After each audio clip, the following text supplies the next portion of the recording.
미국이 무릎 꿇었습니다. 48시간 안에 굴복할 거라던 한국이 5주째 버티고 있습니다. 3,500억 달러를 요구했지만 한국은 받아들일 수 없다고 답했습니다. 그 순간부터 모든 게 무너졌습니다. 미국 미사일, 한국산 텅스텐 없으면 3개월 만에 생산 중단. 미국 해군, 한국 조선소 없으면 함정 40척이 바다에 묶입니다. 미국 제조업, 52%가 한국 부품에 의존합니다. 트럼프가 주한미군 철수를 협박했을 때 한국은 조용히 말했습니다. 그러시면 우리는 핵무장하겠습니다. 협상 끝.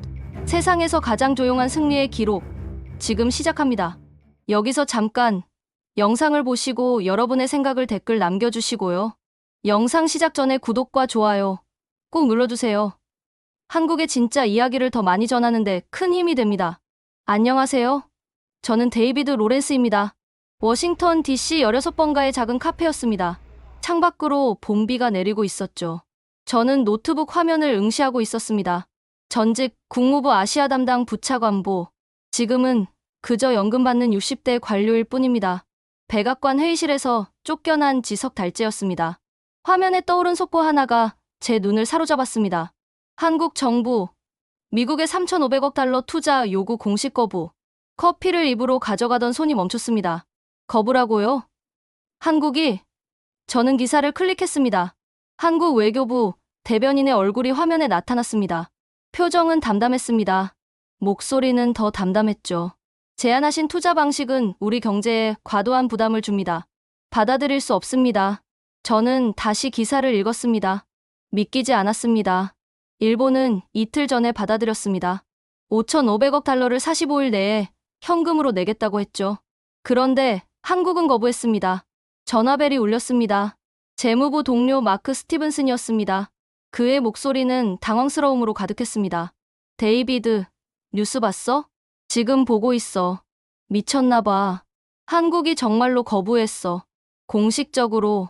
저는 창밖을 바라봤습니다. 빗줄기가 거세졌습니다. 마크, 투자 조건 다시 보내줄 수 있어? 왜? 이미 다 알잖아. 다시 확인하고 싶어. 10분 후 이메일이 도착했습니다. 첨부 파일을 열었습니다. 눈에 띄는 숫자들이 있었습니다.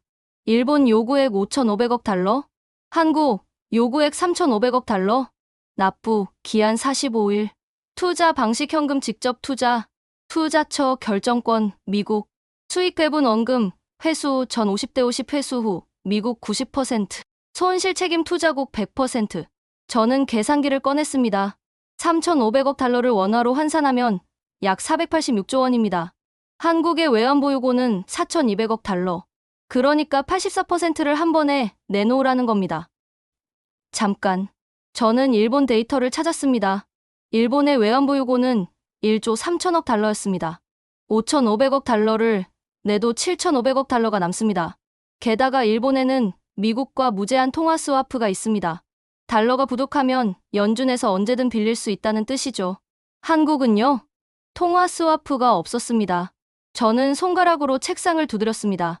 486조 원을 내고 나면 한국에 남는 외환보 요구는 700억 달러입니다.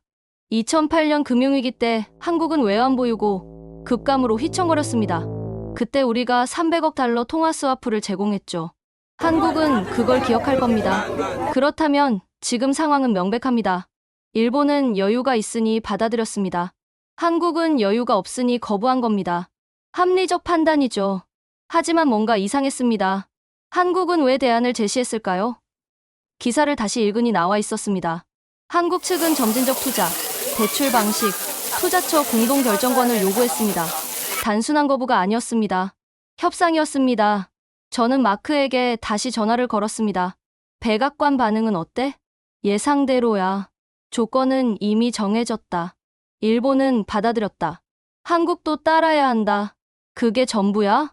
마크가 한숨을 쉬었습니다. 데이비드, 넌 현장에 없잖아.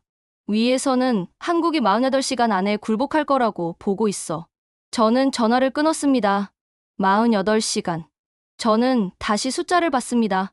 486조 원, 84%, 통화 스와프 없음, 그리고 한국의 거부. 뭔가 우리가 놓치고 있었습니다. 한국이 이렇게 명확하게 거부할 수 있는 이유가 있을 겁니다. 저는 그 이유를 찾아야 했습니다. 밖에는 여전히 비가 내리고 있었습니다. 저는 노트북을 닫고 일어섰습니다. 진짜 조사는 지금부터였습니다. 집으로 돌아왔습니다. 서재 책상에 자료들을 펼쳐놓았습니다. 한국 뉴스 사이트를 열었습니다. 메인 화면에 경제학자가 TV 토론에 나와 있었습니다. 김민준 교수, 서울대 경제학과. 표정이 차갑더군요. 이건 투자가 아닙니다. 강탈입니다. 강탈. 강한 단어였습니다. 영상을 재생했습니다. 투자의 기본이 뭡니까? 투자자가 투자처를 선택하고 리스크를 분석하는 겁니다. 그런데 지금 미국 요구는 뭡니까? 투자처는 미국이 정합니다. 45일 안에 현금 내라고 합니다. 성공해도 원금 회수 후엔 미국이 90% 가져갑니다. 실패하면 우리가 100% 책임집니다. 이게 투자입니까? 진행자가 물었습니다. 우리가 이 투자를 받아들이면 어떻게 됩니까? 김 교수가 그래프를 꺼냈습니다. 486조 원을 한 번에 내면 외환보유고가 700억 달러로 줄어듭니다. 1997년 외환위기 직전 수준입니다. 수입은 한 달에 500억 달러인데 두 달치도 안 되는 외환보유고로는 경제를 지탱할 수 없습니다. 1997년 한국이 IMF 구제금융을 신청했던 해. 한국인들이 국치라고 부르는 그 해를 미국이 다시 만들려는 걸까요? 마크에게 메시지를 보냈습니다. 답장으로 재무부 비공개 자료가 왔습니다. 대한국 투자 요구 시 경제 충격 시뮬레이션.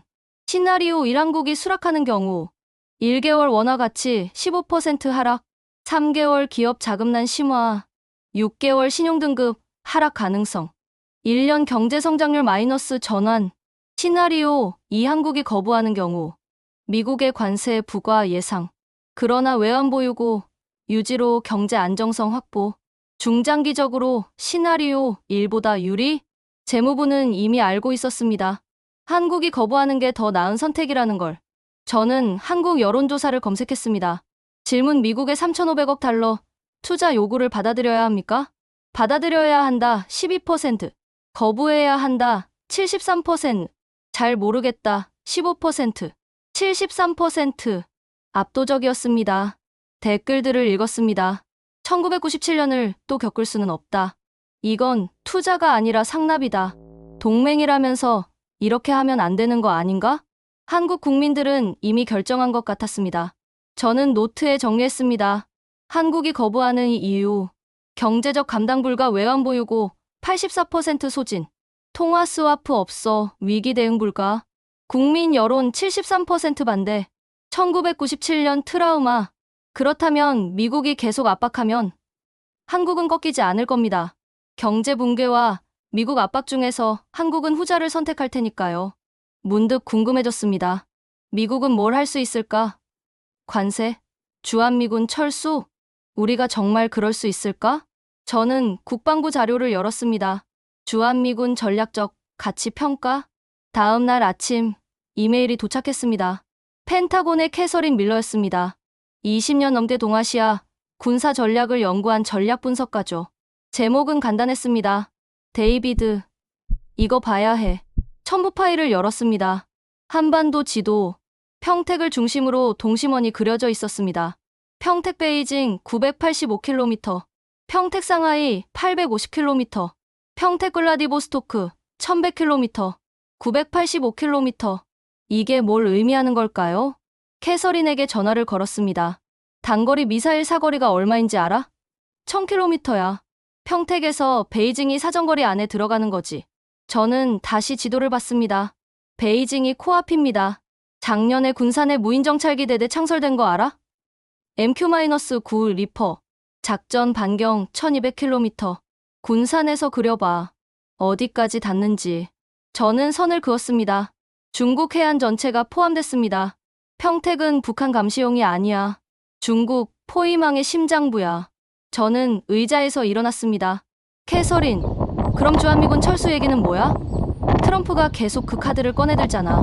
그녀가 쓴 웃음을 지었습니다. 블러핑이야. 절대 불가능해. 1962년 쿠바 미사일 위기 기억해? 쿠바에서 플로리다까지 150km였어. 우리가 전쟁 직전까지 갔잖아. 지금 중국 입장에서 생각해봐. 베이징에서 평택까지 985km. 미군 기지가 거기 있는 거야. 중국이 느끼는 위협은 쿠바의 5배야. 그러니까 중국 입장에서 평택은 악몽이지. 작년에 NSC 회의에서 누가 트럼프한테 물어봤대. 주한미군 철수하면 어떻게 되냐고. 트럼프가 뭐라고 했는지 알아? 뭐래? 평택기지 소유권을 내가 가지면 안 되냐고 물었대. 저는 웃음이 나왔습니다. 철수할 생각이 전혀 없다는 거네요. 인도태평양 전략의 핵심이 평택이야. 제1도련선 전략 들어봤지? 일본, 대만, 필리핀으로 이어지는 중국 봉쇄선. 근데 한반도를 봐. 제1도련선 안쪽으로 비수처럼 꽂혀 있어. 주한미군이 있으면 중국은 봉쇄당해. 없으면 자유로워지는 거고. 캐서린이 마지막으로 말했습니다. 작년에 싱크탱크 보고서 봤어? 일본은 대체 가능, 한국은 대체 불가능이라고 나와 있어. 지리 때문이야. 평택의 위치는 대체할 수 없거든. 저는 노트에 적었습니다. 평택 중국 포위망의 심장. 985km 베이징 사정거리. 주한미군 철수 인도태평양 전략 붕괴. 그리고 마지막 줄. 트럼프의 철수 협박 공허한 블러핑. 데이비드, 한국이 이걸 모를 것 같아? 저는 대답하지 못했습니다. 한국은 알고 있을 겁니다. 주한미군이 한국을 지키는 게 아니라 미국이 중국을 견제하기 위해 필요하다는 걸. 985km. 이 숫자가 모든 걸 바꿔놓았습니다. 우리는 평택을 포기할 수 없습니다. 중국과의 경쟁에서 지고 싶지 않다면. 그리고 한국은 그걸 알고 있었습니다. 일주일이 지났습니다. 한국은 여전히 버티고 있었습니다. 그날 오후 해군 전략연구소의 로버트 챈들러에게서 화상통화 요청이 왔습니다. 30년 경력의 해군 분석가였죠. 데이비드, 자료 보여줄 게 있어. 화면에 그래프가 나타났습니다. 미 해군 297척, 중국 해군 370척. 중국이 우리를 앞질렀어. 문제는 운용이야. 새로운 슬라이드. 함정 운용의 3분의 1 법칙. 한 척은 작전 중, 한 척은 훈련 중, 한 척은 수리 중. 297척 중 실제 작전 가능한 건 약 100척이야. 문제는 수리야. 다음 슬라이드에 충격적인 숫자가 나왔습니다. 세계 조선업 시장 점유율. 중국 53%, 한국 28%, 일본 17%, 유럽 2%, 미국 0.1%. 0.1%? 농담이야? 농담 아니야. 미국은 더 이상 배를 못 만들어. 군함만 겨우 만들고 있어. 그럼 수리는 어디서 해? 로버트가 침묵했습니다. 그리고 천천히 말했습니다. 한국. 제7함대 함정 상당수가 부산이나 거제 조선소에서 정기 수리받아. 기술도 좋고 빠르거든. 연간 30척에서 40척. 한국 조선소 없으면 우리 작전 가능 함정이 20%는 줄어들 거야. 저는 계산했습니다. 100척에서 20%면 80척. 중국은 120척 이상인데 더 심각한 게 있어. 조선 능력 자체야. 중국 연간 100척 이상 건조. 한국 연간 50척 건조. 미국 연간 2척 건조. 만약 미중 전쟁이 터지면 소모전이 돼. 우리가 함정 10척 잃으면 중국은 50척 만들어. 우리는 2척밖에 못 만들어. 태평양 전쟁이 떠올랐습니다. 우리가 일본을 이긴 건 항공모함을 찍어낼 수 있었기 때문입니다. 지금은 상황이 거꾸로였습니다. 국방부에서는 조선업 재건하자고 해. 10년 계획에 수천억 달러 투자. 가능해? 불가능해. 인력이 없어. 용접공 1명 키우는데 5년이야. 설계 엔지니어는 10년이고 한국에서 LNG선 만드는데 2년 걸려. 우리가 만들면 5년의 비용은 2배야. 로버트가 말했습니다. 일론 머스크가 작년에 트위터에 올렸지. 한국이랑 일본한테 배 만들어 달라고 해야 한다고. 근데 군함을 다른 나라에 맡길 수 있어? 유일한 방법은 기술 이전인데 한국이 50년간 개발한 기술을 공짜로 넘기겠어? 저는 대답하지 못했습니다. 통화를 끊고 나서 생각했습니다. 미국은 더 이상 배를 만들지 못합니다. 우리 해군은 한국 조선소에 의존하고 있습니다. 만약 한국이 이렇게 말한다면 미 해군 함정 수리 이제 안 받겠습니다. 우리는 무릎 꿇을 겁니다. 애원할 겁니다. 선택지가 없으니까요. 저는 노트 마지막 줄에 적었습니다. 한국은 우리 해군의 생명줄을 쥐고 있다. 우리가 한국을 협박하고 있다고 생각했는데 실은 한국이 우리를 쥐고 있었습니다. 조용히, 우아하게. 2주가 지났습니다. 백악관은 새로운 카드를 꺼냈습니다. 주한미군 철수 재검토. 저는 국방부 비공개 세미나에 초대받았습니다. 주제는 동아시아 핵 확산 시나리오. 펜타곤 지하 3층. 참석자 15명. 발표자는 랜드연구소의 제니퍼 박 박사였습니다. 첫 슬라이드. 만약 주한미군이 철수한다면? 시나리오 A. 한국의 재래식 군비 증강. 한국은 세계 5위 군사력입니다. 재래식으로 북한을 압도하죠. 하지만 북한의 핵에는 무력합니다. 시나리오 B. 한국의 핵무장. 제니퍼가 화면을 가리켰습니다. NPT 제10조 국가의 최고 이익이 위태로운 비상사태 발생 시 3개월 전 통고로 합법적 탈퇴 가능. 주한미군 철수는 명백한 비상사태입니다. 한국은 NPT를 합법적으로 탈퇴할 수 있습니다. 한 장성이 물었습니다. 한국이 핵무장을 결정하면 얼마나 걸립니까? 한국의 핵무장 능력, 원자력 기술 세계 최고 UAE, 폴란드 원전 수출, 우라늄 농축 연구용 원자로 경험 보유, 미사일 기술 현무 마이너스 3,500km, 현무 마이너스 4,800km, 탄두 2톤. 전문가 평가로는 6개월에서 1년입니다. 술렁임이 이렇습니다. 주한미군 철수에는 얼마나 걸립니까? 장비 철수, 인원 이동, 최소 1년 이상입니다. 침묵. 우리가 철수하는 동안 한국은 핵무장을 완료할 수 있다는 뜻입니다. 시나리오 C, 도미노 효과. 한국이 핵무장하면 일본은 어떻게 할까요? 일본도 할 겁니다. 플루토늄 46톤 보유. 핵탄두 6,000개 분량이죠. 로켓 기술은 세계 최고. 결심만 하면 3개월입니다. 대만도 추진할 겁니다. 중국 위협 속에서 독자 억지력이 필요하니까요. 지도의 빨간 점들. 한국, 일본, 대만, 북한, 중국, 러시아. 6개 핵보유국이 한 지역에. 이것이 미국 패권의 종말입니다. 왜 패권의 종말입니까? 우리 해구산이 의미를 잃습니다. 동맹국들이 더 이상 우리에게 의존하지 않습니다. 독자 외교를 펼칩니다. 우리 영향력은 급격히 감소합니다. 세미나 후 제니퍼에게 다가갔습니다. 이 시나리오 현실 가능성은? 주한미군이 철수한다면 거의 확실합니다. 그럼 철수 가능성은? 솔직히요? 제로입니다. 백악관도 국방부도 다 알아요. 철수는 자살 행위니까요. 트럼프의 발언은 협상 카드죠. 하지만 빈 카드입니다. 한국도 그걸 알고 있을 겁니다. 그날 밤 저는 노트에 적었습니다. 주한미군 철수 시나리오. 1단계 철수 발표. 2단계 한국 NPT 탈퇴 합법. 3단계 한국 핵무장 6개월 1년. 4단계 일본 핵무장. 5단계 대만 핵무장 추진.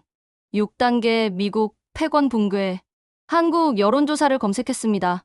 질문 주한미군 철수 시 독자 핵무장에 찬성하십니까? 찬성 76%, 반대 18%, 모름 6%.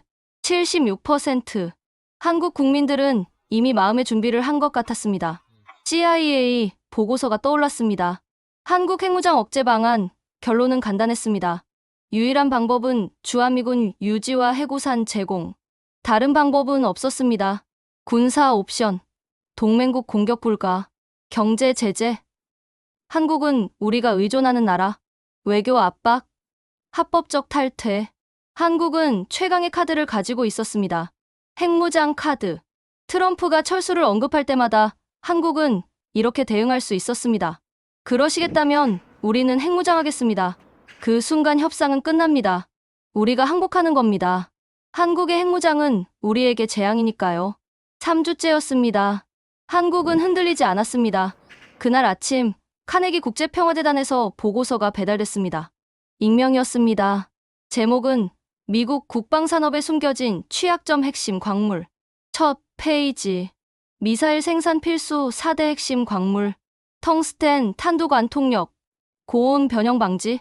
비스무트 추진체 핵심. 연소 효율. 인듐. 유도 시스템 센서. 안티모니. 외피 내열 코팅. 이것들 없이는 미사일을 만들 수 없습니다. 다음 페이지. 미국의 핵심 광물 수입 의존도. 텅스텐 45% 한국산. 비스무트 42% 한국산. 인듐 16% 한국산. 안티모니 31% 한국산. 45%. 거의 절반입니다.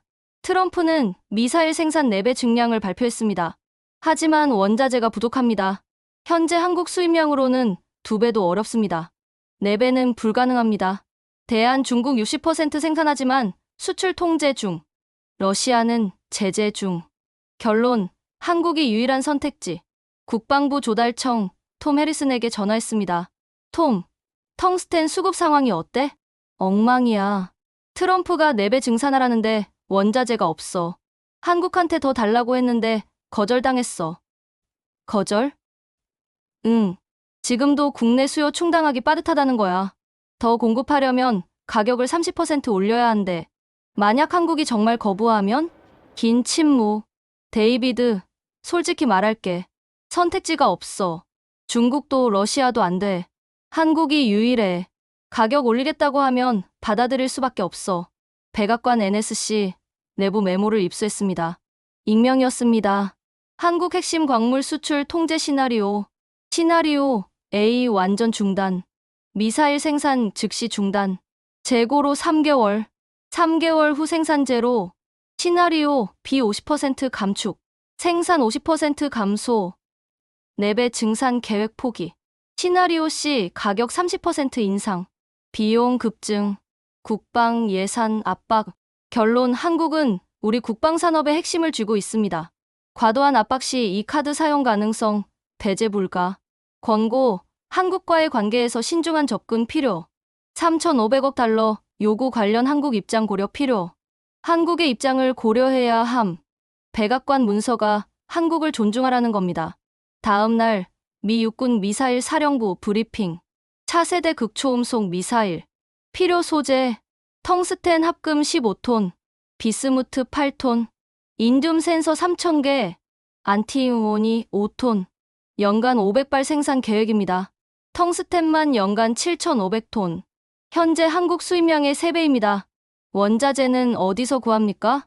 한국과 협상 중입니다만 가격 인상과 장기 계약을 요구합니다. 중국은 전략물자 수출 통제로 판매 거부합니다. 그럼 한국이 유일합니다. 브리핑 후 대령에게 물었습니다. 한국이 거부하면 프로젝트 중단입니다. 구형, 무기로 중국과 경쟁해야 합니다. 그건 패배를 의미했습니다. 그날 밤 노트에 큰 글씨로 적었습니다. 텅스텐 45%, 비스무트 42%, 인듐 16%, 안티모니 31%. 이 숫자들이 의미하는 것. 한국은 미국 미사일 생산을 통제한다. 한국이 수출 중단하면 3개월 안에 생산 멈춘다. 중국과의 경쟁에서 우리는 진다. 마지막 줄에 적었습니다. 트럼프는 한국에게 3,500억 달러를 요구한다. 하지만 진실은 이것이다. 우리가 한국에게 애원해야 할 상황이다. 제발 텅스텐을 팔아달라고. 쓴 웃음이 나왔습니다. 협상 테이블에서 진짜 약자는 우리였습니다. 한국이 조용히 승리하고 있었습니다. 다만 우리가 모르는 척하고 있을 뿐이었습니다. 3주째였습니다. 한국은 흔들리지 않았습니다. 그날 아침 카네기 국제평화재단에서 보고서가 배달됐습니다. 익명이었습니다. 제목은 미국 국방산업에 숨겨진 취약점 핵심 광물. 첫 페이지. 미사일 생산 필수 4대 핵심 광물. 텅스텐 탄도 관통력. 고온 변형 방지. 비스무트 추진체 핵심. 연소 효율. 인듐 유도 시스템 센서. 안티모니 외피 내열 코팅. 이것들 없이는 미사일을 만들 수 없습니다. 다음 페이지. 미국의 핵심 광물 수입 의존도. 텅스텐 45% 한국산. 비스무트 42% 한국산. 인듐 16% 한국산. 안티모니 31% 한국산. 45%. 거의 절반입니다. 트럼프는 미사일 생산 4배 증량을 발표했습니다. 하지만 원자재가 부족합니다. 현재 한국 수입량으로는 2배도 어렵습니다. 4배는 불가능합니다. 대한 중국 60% 생산하지만 수출 통제 중. 러시아는 제재 중. 결론, 한국이 유일한 선택지. 국방부 조달청 톰 해리슨에게 전화했습니다. 톰, 텅스텐 수급 상황이 어때? 엉망이야. 트럼프가 4배 증산하라는데 원자재가 없어. 한국한테 더 달라고 했는데 거절당했어. 거절? 응. 지금도 국내 수요 충당하기 빠듯하다는 거야. 더 공급하려면 가격을 30% 올려야 한대. 만약 한국이 정말 거부하면? 긴 침묵. 데이비드, 솔직히 말할게. 선택지가 없어. 중국도 러시아도 안 돼. 한국이 유일해. 가격 올리겠다고 하면 받아들일 수밖에 없어. 백악관 NSC 내부 메모를 입수했습니다. 익명이었습니다. 한국 핵심 광물 수출 통제 시나리오. 시나리오 A 완전 중단. 미사일 생산 즉시 중단. 재고로 3개월. 3개월 후 생산 제로. 시나리오 B 50% 감축. 생산 50% 감소. 4배 증산 계획 포기. 시나리오 C 가격 30% 인상. 비용 급증. 국방 예산 압박. 결론 한국은 우리 국방 산업의 핵심을 쥐고 있습니다. 과도한 압박 시 이 카드 사용 가능성 배제 불가. 권고 한국과의 관계에서 신중한 접근 필요. 3,500억 달러 요구 관련 한국 입장 고려 필요. 한국의 입장을 고려해야 함. 백악관 문서가 한국을 존중하라는 겁니다. 다음 날 미 육군 미사일 사령부 브리핑. 차세대 극초음속 미사일. 필요 소재. 텅스텐 합금 15톤. 비스무트 8톤. 인듐 센서 3,000개. 안티우온이 5톤. 연간 500발 생산 계획입니다. 텅스텐만 연간 7,500톤. 현재 한국 수입량의 3배입니다. 원자재는 어디서 구합니까? 한국과 협상 중입니다만 가격 인상과 장기 계약을 요구합니다. 중국은 전략물자 수출 통제로 판매 거부합니다. 그럼 한국이 유일합니다. 브리핑 후 대령에게 물었습니다. 한국이 거부하면 프로젝트 중단입니다. 구형, 무기로 중국과 경쟁해야 합니다. 그건 패배를 의미했습니다. 그날 밤 노트에 큰 글씨로 적었습니다. 텅스텐 45%, 비스무트 42%, 인듐 16%, 안티모니 31%. 이 숫자들이 의미하는 것. 한국은 미국 미사일 생산을 통제한다. 한국이 수출 중단하면 3개월 안에 생산 멈춘다. 중국과의 경쟁에서 우리는 진다. 마지막 줄에 적었습니다. 트럼프는 한국에게 3,500억 달러를 요구한다. 하지만 진실은 이것이다. 우리가 한국에게 애원해야 할 상황이다. 제발 텅스텐을 팔아달라고. 쓴 웃음이 나왔습니다. 협상 테이블에서 진짜 약자는 우리였습니다. 한국이 조용히 승리하고 있었습니다. 다만 우리가 모르는 척하고 있을 뿐이었습니다. 4주째였습니다. 백악관은 새로운 압박을 시작했습니다. 관세. 한국이 투자를 거부하면 25% 관세를 부과하겠다. 상무부 경제분석국 보고서를 받았습니다. 대한국 관세 부과 시 미국 산업 영향 평가. 첫 페이지. 요약 한국산 제품 25% 관세 부과 시 미국 제조업의 52%가 6개월 이내 생산 차질. 52%. 과반수입니다. 산업별 분석. 반도체 한국산 메모리 67%, 삼성 SK 하이닉스 세계 70% 장악 대체 불가능. 자동차 한국산 부품 34%, 배터리 디스플레이 센서 GM 포드 모두 의존. 디스플레이 OLED LCD 한국산 80%, 모든 고급 전자기기 사용. 시나리오 분석. 1개월 가격 인상, 물가 상승. 3개월 한국 기업 수출 축소, 중국 유럽으로 전환. 6개월 미국 제조업 부품 부족, 생산 중단. 1년 경쟁력 급락, 중국 기업 시장 확대. 결론, 한국과의 관세 전쟁은 자해 행위. 미국이 입는 피해가 더 큼. 실제 사례를 찾았습니다. 오하이오 클리블랜드 자동차 부품 공장. 공장장 존 워커에게 전화했습니다. LG 배터리 셀을 씁니다. 25% 관세 부과되면 비용 감당 못합니다. 적자 전환이죠. 대체 공급처는? 없어요. 중국산은 품질 떨어지고 미국산은 생산량 부족. LG가 유일해요. 그럼 문 닫아야죠.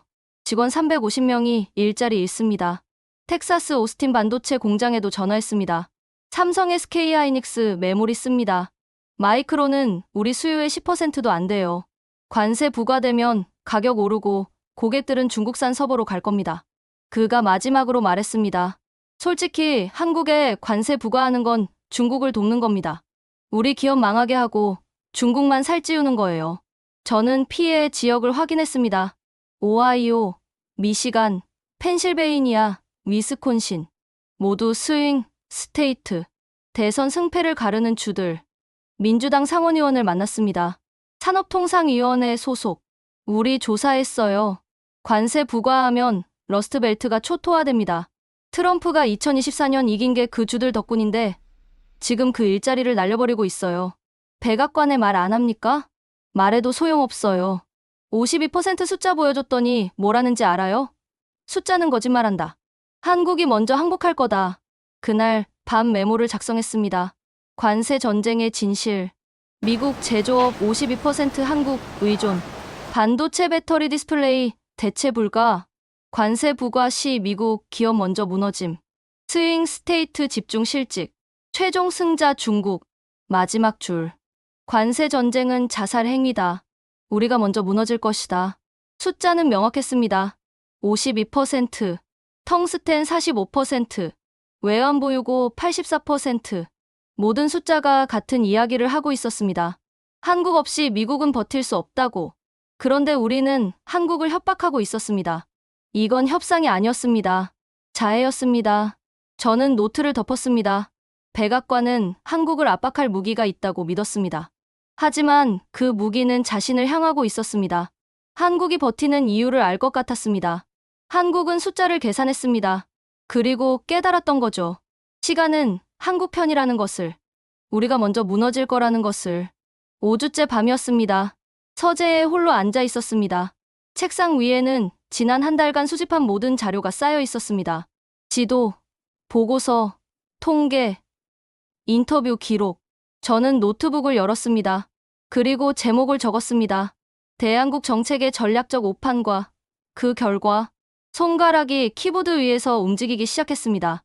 트럼프 행정부는 한국을 약한 동맹국으로 오판하고 있습니다. 3,500억 달러를 요구하면 굴복할 것이라고 믿습니다. 하지만 현실은 정반대입니다. 첫째, 한국은 우리 군사 전략의 핵심입니다. 평택 베이징 985km. 중국 포위망의 심장부. 주한미군 없이 인도태평양 전략 불가능. 둘째, 한국은 우리 국방산업의 생명줄입니다.